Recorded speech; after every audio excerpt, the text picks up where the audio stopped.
I'm Dom, I'm 25 and I have endometriosis and PCOS. Endometriosis is essentially a chronic disease. It's a whole body disease. It's often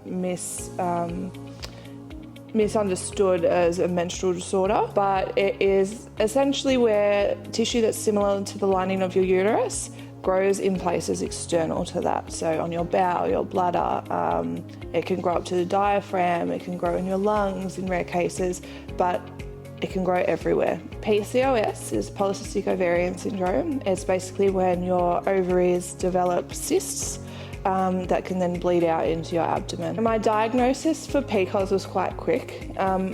Through my family, I have polycystic kidneys. Well, I don't, it's through my family. Through my family, we have polycystic kidneys. I always had regular checkups for that. And whilst they're doing the ultrasound, they just check everywhere else. So it was just picked up on an ultrasound for a routine check of that. And I got diagnosed with the polycystic ovaries through that. And as for endometriosis, that was a 12-year journey. So it was quite long, where I had to advocate for myself consistently, go through multiple tests, multiple pelvic exams, so many different ultrasounds through different GPs to try and get someone to believe me that I was experiencing pain. It ended up being diagnosed through an ultrasound in 2019. I was straight in for a lap post that.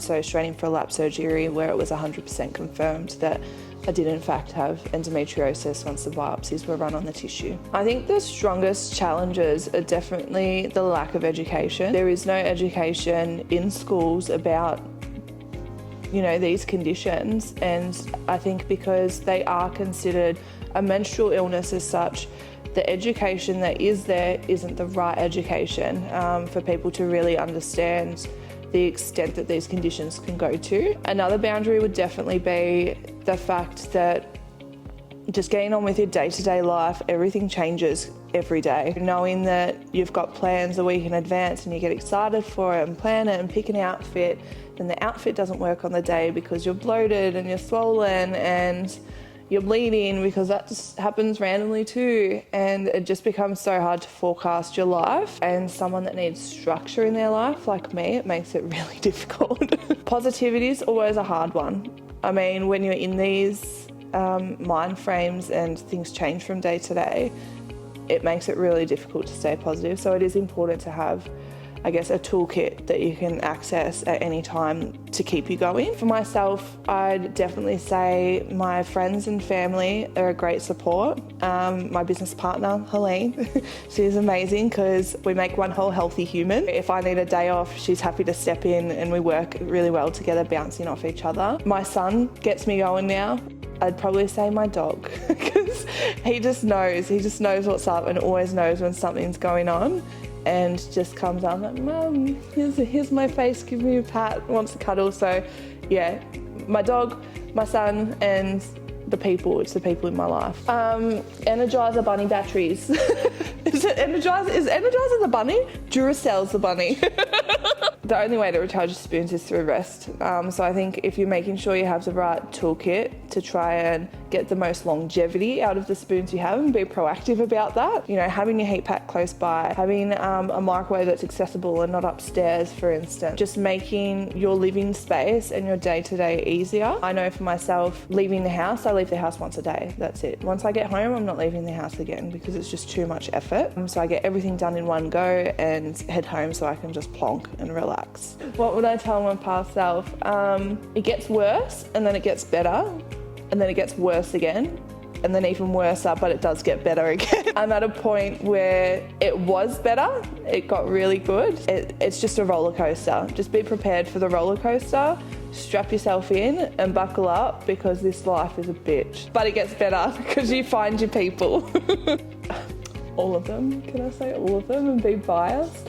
So I definitely say the OG wraparound. That was Helene's innovation of the standard wraparound, of the standard normal heat pack. Look, it's my favourite. It was made specifically having endo warriors in mind and people with the chronic pelvic pain, which we suffer from.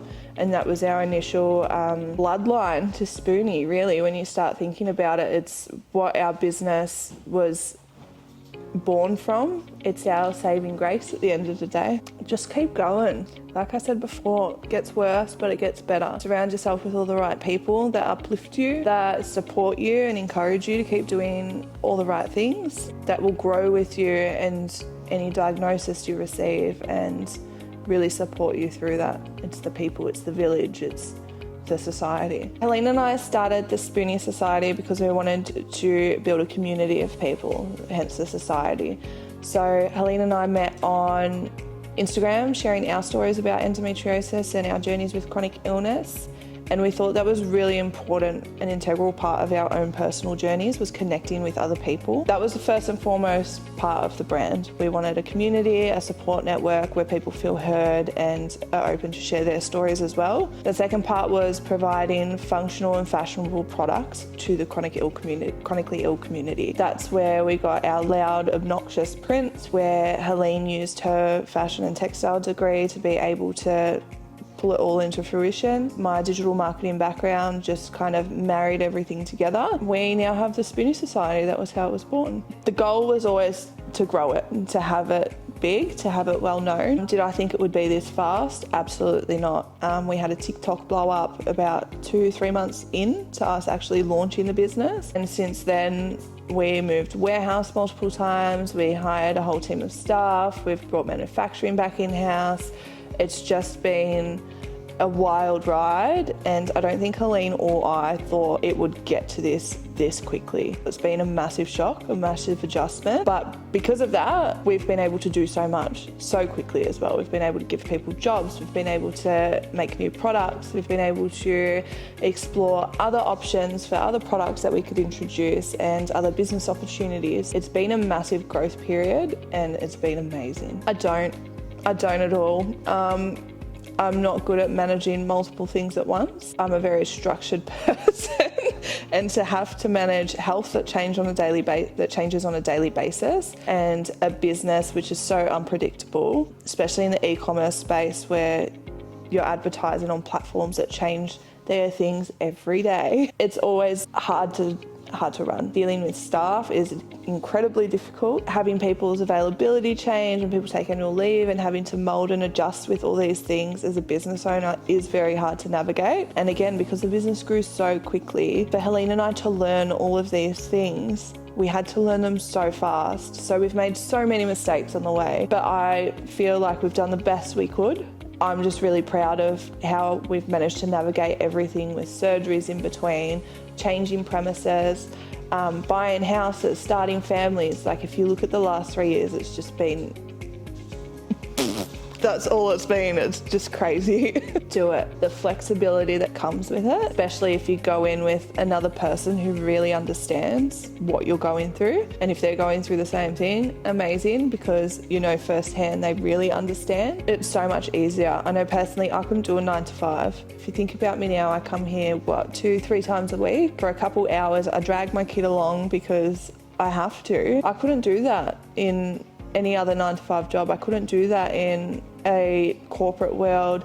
I used to be in real estate at a desk job on the road, and it wasn't sustainable. It's not sustainable. So being your own boss and doing something that you're really passionate about, whether that's creative, whether that's educational, whatever skill set you have or want to develop, do it. And you can always keep learning, because Helene and I are still learning. Spoonie Society, 5 years, being where it is now, but like 20% more. I think the overwhelming growth that we had was overwhelming and it would be nice to just have it ticking consistently, have really good staff, everyone understands everything, and just how it is, but 20% more. As for our 10-year plan, I have no idea. I didn't think it would last 5 years. I didn't think it would last 2 years. I mean, we always had the ambition that it would. Originally, my 5-10-year plan was where it's at now. So I don't think I can ask for much more than that at this point in time. We're taking it day by day and trying to keep up with it, still with the growth. But we do have some exciting things in the works and exciting things happening, but I just can't disclose that yet.